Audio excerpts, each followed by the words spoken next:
Why? That's mean. It's not mean. It is mean. Just do your snippet here. He enjoys being in my YouTube videos. He enjoys Do being you, sat Bazza? there. Yes, you do, Bazza. Yes, you do.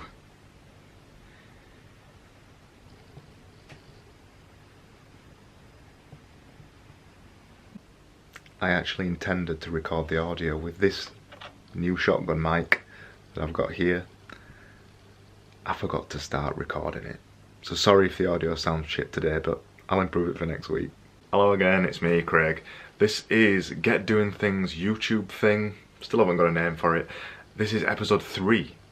And today I am talking about overcoming the fear, in brackets, of presentations. On Friday I gave my first conference talk for quite a long time. I've still been giving talks pretty regularly, but it was my first conference talk in front of a couple of 100 people. So it was kind of a return to the thing that I've not done for a very long time, but I've wanted to do for quite a long time. I absolutely adored it, especially the middle bit where I decided to live tweet a magic trick. Here's a tiny snippet of it, and I'm going to show you the full thing towards the end of this YouTube video. So here's just a tiny snippet of that. I've done a live video before, so how does this work? Hello. Oh, there I am. Hello. Hello. Oh, hello. And also, I've just got a new camera too. So this thing here, it's a new camera. This is what it looks like. I've got a new camera. It's a G7X Mark II. Really excited to use it because it's really small. It's tiny little thing. Really small, but really powerful. Looks really good, as you can see. It makes my face look a bit better than it did. Looks really good, but most importantly, it allows me to move it around a little bit. I can start my video from anywhere, and I can do my introductions from different locations. Like this location in my bedroom just here, I can do my intro from here. I can record my opening in my living room if I wanted to, next to my flowery wall. Or I can even get fancy and record my intro in my kitchen. You can't really tell it's my kitchen. No, you can. Pots in there, mess, basically. It means that I can present the opening of my video in my back garden, if I chose to, because I've got a portable camera. And it's even snowing. Hooray! I can even record an opening at my local murderer lake.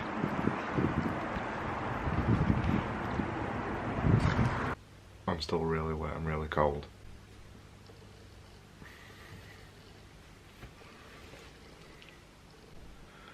So now I've managed to dry off and I look normal again, and I've got everything set up.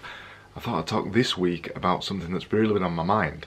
This week I've given a presentation at Front End North, so that's the thing that I've been thinking about all this week, and it's why today is Sunday and I'm only just getting around to recording my video. It's been a crazy week, and I've been focusing on my presentation all week rather than doing videos like this and rather than doing really much anything else. So it's been a difficult, very busy week, and it's the only thing that's been on my mind all week really is presentations. So it's the thing that I'm going to talk about today. I've got 7 points I want to recommend, 7 things I want to say about presenting. So let's start with number 1. Cue the big number 1 showing on the screen and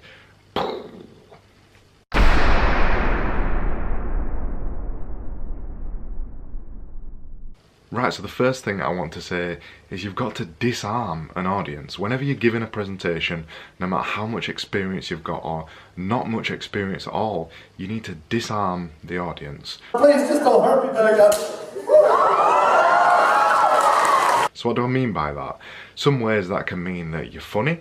You can be funny to an audience. You know, like when I do these videos, I always do something stupid at the beginning because I want to disarm you to some extent. I want you to think this is not going to be a boring video. I want you to think that something cool's going to happen, and I want you to not expect what's going to happen next. So I disarm you. I disarm you by doing something funny or something stupid or something different.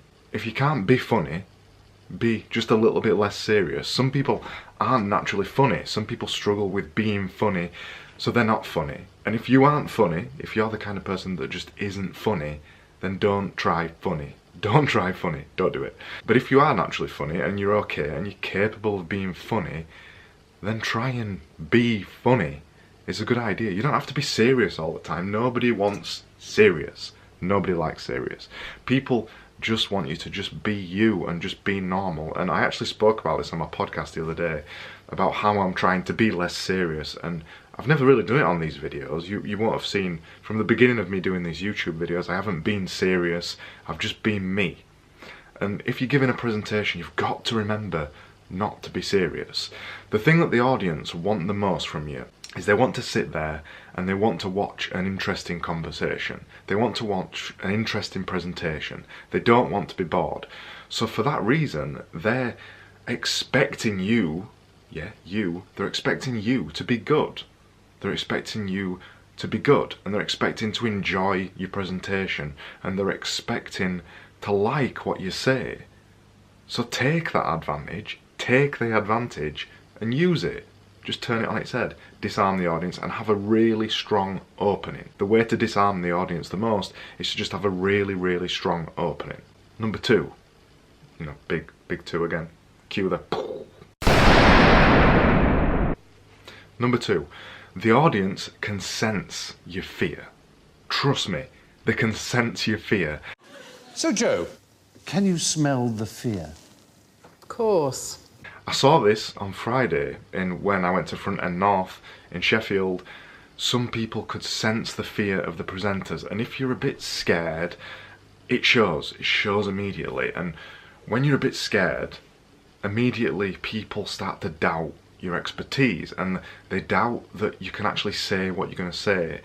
If you just show fear, it's the worst thing you can do, especially to a live audience. They just go, People start like, I can't wait to watch this. And then as soon as you stand there and you start going, suddenly they just go, oh my god, I don't want to watch this. Because they want to watch someone that's confident, and they want to watch someone that's interesting and dynamic, and they want, more than anything else, for you to do good, and they don't want you to be scared. So if you're scared and you get up on the stage and you look scared and you're nervous, people will sense it instantly. So you've got to try not to show it. So audiences can sense your fear. Make sure you hide it to the best of the ability. I'm not saying you're not going to be scared, because to some extent you are going to be scared. I'm quite lucky. I've given a lot of presentations. They don't terrify me in the slightest, which makes me really easy going when I get on a stage. And it means that I can just present that straight away, and people don't feel uncomfortable seeing me on a stage, because I'm just like, yeah, I'm just here. I don't really care. You need to learn to hide the fear. If you've got it, or if you haven't got it, just don't show fear. Don't show fear. 3. Number 3 is kind of related to the previous point. You've got to appear confident to an audience. It's vitally important that you appear confident to the audience.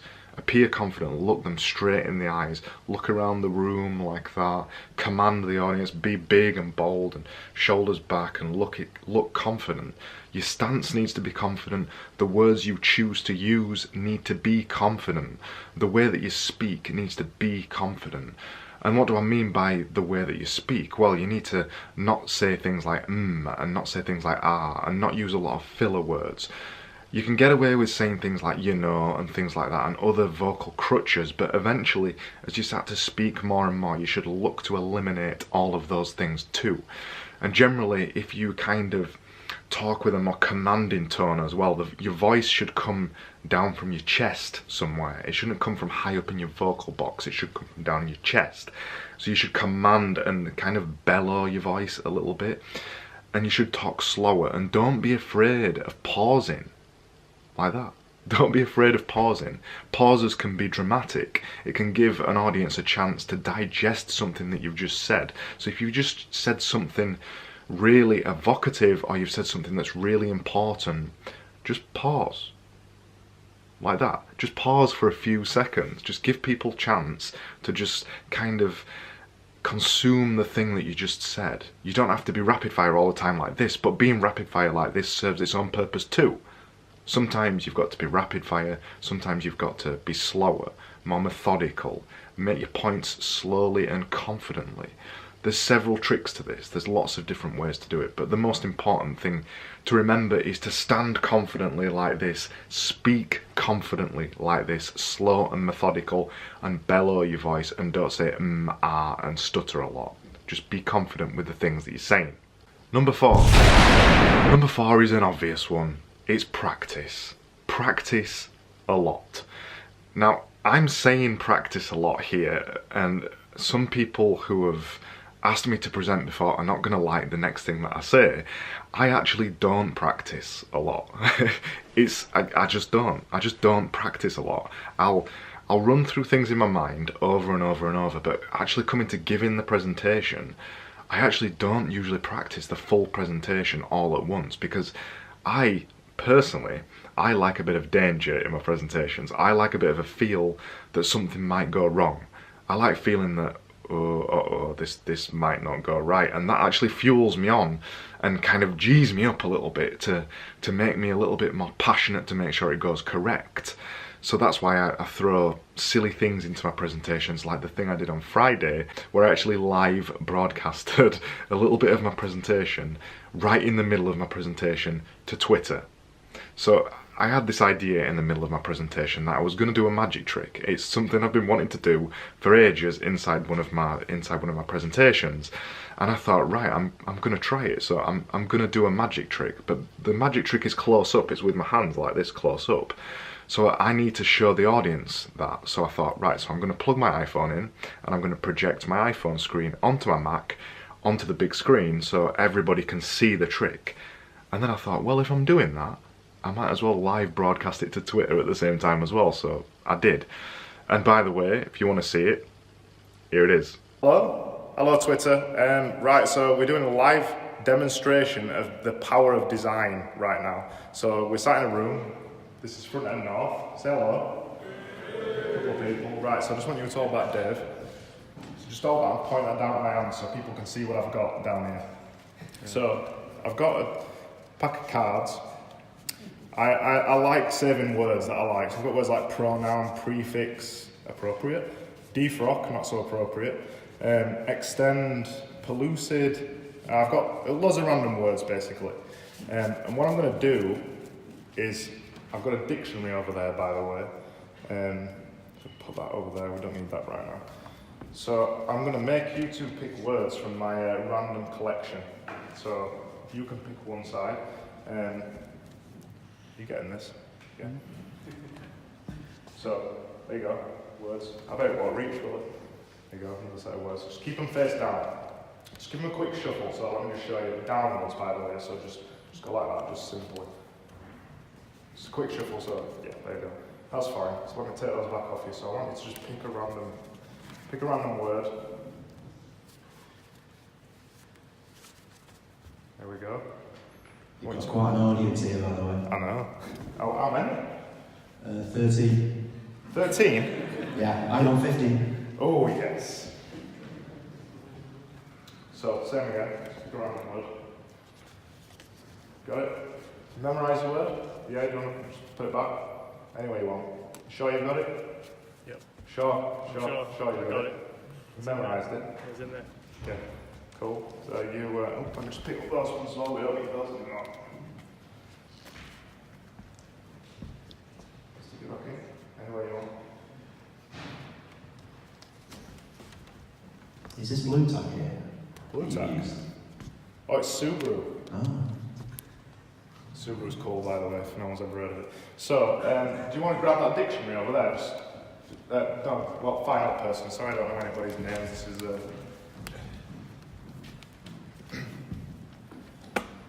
we go. Right, so you picked the first word, didn't you? Yeah. Just look at me. I'm doing a bit of Darren Brown here, by the way. So, right, so I'm just going to try and quickly figure out your word. So, it's not a long word. It's a short word. Oh, you've given me it there straight away. First bit done. So it's a short word. 5 letters. No, not 5 letters. You didn't say anything. 4. It's 4 words. 4 words, not 4 words. 4 letters. 4 letters. It begins with like a no, it's not a plosive sound. You know, you shook your head. You're not very good at this, are you? Am I supposed to be trying to... No, you're not meant to tell me anything. I'm trying to get it off you. Okay. This Darren Brown stuff's easy. Trying to help. Oh, he's just trying to help me.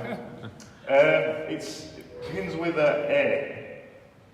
Yeah, you looked away and that's what you keep doing every time you get it. So it's, it begins with a, it's not a next, it's the beginning of the word though, it's similar to a D, it's like a, yes, that's right, you're looking over there again. It's a weird letter after that. Yep, it is, it's a weird letter, so it's a Z, so it's Adzi? That's it, yeah. There we go. Thank you very much. Now the second word, I'm not going to pretend to even work it out with you because I already predicted your word. In fact, if you look up warlock in there, is that right? Is it warlock? Yeah. Yeah, cool. So it was warlock. You're losing viewers, so yeah. Oh, I'm losing viewers, they don't care, do they? My followers don't care. You found it? So can just bring that over here a second to the camera? Oh, I'll turn camera off so nobody can see it. Can you see that there? That is warlock there. Yep. Cheers. So as you can see right there, yeah, I live broadcasted that thing in the middle of my presentation, and I didn't practice that. I didn't practice that once. So while I'm telling you to practice things, and yeah, it's really important that you should practice, and it is really important, I don't personally practice, so that's a bit of do as I say and not as I do. I'm kind of lucky that I'm kind of a natural speaker. I don't suffer from confidence issues, but the only way that some people can get over that, to get over the fear, is to practice a lot. So if you struggle with fear of presenting, make sure you practice loads. Just practice all the time, because if you practice all the time, the fear disappears. Trust me, because when I first started giving presentations, I used to be terrified of giving presentations. But to get over that, I just did a lot of them and I practiced a lot. I think you should listen to what I'm saying, but don't do what I do. Don't never practice, because that's a really bad idea. Number 5, this is another obvious one, but do lots of presentations. On Friday at Front End North, a lot of the presenters were new. They was new to presenting, and that's really good. It's really amazing to see quite a big conference, a Front End conference, one about HTML and CSS and the web. It was really cool to see a lot of new presenters. That was amazing. Most conferences don't do that, so that was really ace. But because of that, I could see the people who'd presented before and I could see the people who's never presented. It was immediately obvious to me. Some of the new presenters did great, but some of the first-time presenters didn't do so good. And it was because they'd not given a lot of presentations. So if you're planning on giving a presentation and you're going to be giving it at a huge conference in front of 100 or 200 people, make sure you do the same presentation to a lot of smaller audiences before you do it to a big one. Seriously, just go out there, do it at local meetups, do it anywhere you can. Do it in front of your parents, do it in front of your family, do it in front of strangers, do it at a bus stop just down the road from your house. Do it as many times as you can in front of as many people, because it's really important that you practice the presentation a lot, but not just practice it, actually giving a lot of presentations. A lot of the things and the tricks and the tips I've picked up from presenting, particularly the first thing that I mentioned about disarming a crowd, I picked that up from presenting a lot. I realised when I first got on a stage, disarming an audience and kind of telling a gag or doing something stupid with your slides not only disarms the audience and chills the audience out, it chills you out as well, which is really important. It stops you from feeling nervous. So that was a direct response to the experience I had from doing lots of presentations. I only learned it because I'd done a lot of presentations. So do a lot of presentations. Number 6, running out of fingers here now. Number 6, this is actually should have been number 1. This should have been 1, 2, 3, 4, 5, 6, 7, 8, 9 and 10. Make sure people have a good time. Let me repeat that even slower. Make sure people have a good time. Make sure people have a good time. Make sure people enjoy themselves. One of the best ways I've found, and it's why all my presentations are kind of super fast-paced and super silly, and they've just got loads of strange stuff going on in them and loads of cat gifs and loads of stupid shit. The reason I do all that is because I want people to have a good time. I've got this rule that no matter how technical the topic is that I'm talking about, or no matter how serious I should have to be, somebody should be able to enjoy my presentation even if they don't know what I'm talking about. So for example, on Friday I spoke a lot about the technology inside our industry, but the kind of stuff I was talking about could have been applied to any industry, and I was hoping that anybody who didn't even understand our industry still got the things that I was talking about and still could potentially understand it and still could enjoy it. So I designed my presentation first and foremost to be enjoyable, to make sure people have a good time, to make sure people have fun, because the way that you get your message across the most is basically by making people laugh or making people enjoy themselves or emoting a particular kind of feeling in somebody, whether that's, and I spoke about this in one of my other videos, whether that's to make them laugh, cry, have fun or whatever. No matter what it is, you need to make sure they have fun or emote an emotion, something like that, but make sure they have fun. Number 7, final one, and actually I'm not going to do this in my video, is make sure you've got a strong finish. Have a big strong finish, a ridiculous finish. I was talking about my presentation on Friday. Halfway through the presentation, so my presentation in total was really fast paced and kind of really quick and quick fire like this constantly. I was constantly battering people with slides and opinions and everything. Then I slowed my presentation down halfway through by doing a magic trick, and that's the bit that I live streamed. And then at the very end of the presentation I did another magic trick, so I slowed it down again, but the magic trick specifically was designed to get everybody to cheer in the audience. It's kind of a cheap trick, but it works. If you finish strongly, so the most important things with a presentation is to start really strong, have a strong middle, and then have a really strong finish. So if you've got all those 3 bits, strong start, strong middle, strong finish, the strong finish is the only bit that people usually remember. It's the last bit. The strong finish is the only bit that people usually remember. So it's really important you have a huge finish, a ridiculous finish, something over the top. Make sure you put your most important points at the very end of the presentation, or at least repeat them at the end, because the things that you want people to remember and take away are the only things they're going to remember. So I finished by having a huge cheer and kind of getting people to just go wild. It's, you know, it's a cheap trick, but easy to do. So that's it. That was my 7 points.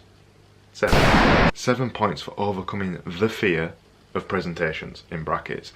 Because I think a lot of those things I just mentioned there, my first ever video I did on YouTube was all about the fear.